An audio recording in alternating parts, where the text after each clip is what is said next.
Miss Tanghulu in Venice. So, ito yung mga prutas coated ng white sugar. Minimelt muna nila yung asukal tapos nilalagay nila dun sa prutas. So, alam niyo naman to guys, sikat na sikat. So, meron din silang apple dito, iba't ibang prutas. At hindi lang din yan yung kanilang binibenta dito. Meron din silang fruit drinks. May mango, strawberry, and 150 din yon. So, ito na yon yung Tanghulu na coated with sugar. Yan, sarap 'di ba? Sa paningin lang masarap kaso wala akong pambili. So, yan napansin ako ng tendera na titingin-tingin ako. So, umalis na ako kasi wala naman talaga akong pambili, guys. So, wala pang 15, wala pa akong sahod. Kaya titingin lang muna ako at ang mata ko lang muna ang mabubusog. So, umalis na ako, inalisan ko si ate nung lumapit siya sa akin. Okay, ganun talaga ate, next time na lang.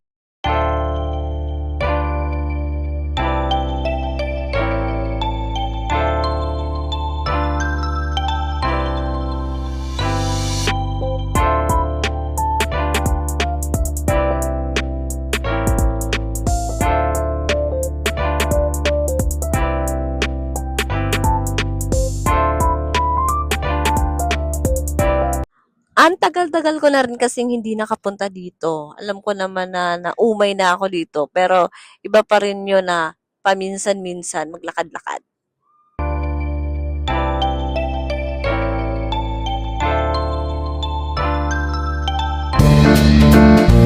At ayun na nga, inabutan na nga ako ng gabi. So, andito pa rin ako sa Venice. Iniisip ko na pag ako yumaman, kakain ako dito. Diyan sa restaurant na yan. Floating. Diba? Pagkatapos ko kumain, lalangoy ako dyan sa kanal. Pagkatapos, sasakay ako dyan sa bangka. At yan, tapos na yung panaginip ko. So, na-realize ko na bumalik na ako sa pagiging ako. Eto na ako. Uuwi na ako. Maglalakad na ako. Tapos, alam mo yung tatawid na ako. Tapos, kahit matanda ka na, hindi mo pa alam kung paano tumawid. Kailangan may kasama ka. Kaya, naghihintay talaga ako nito na may kasama tumawid. Tapos, nakita ko yung ilaw-ilaw dyan, oh. Kala ko dati yung ilaw nasa taas. Ngayon, pwede na pala siya sa baba. Tapos, natatapakan mo pa. Grabe, no? LED light. Nung binilang ko to, more than 200 lights. So, grabe yung binabayaran nito. So, sa isang light pala ay nagkakahalaga po siya ng 2K.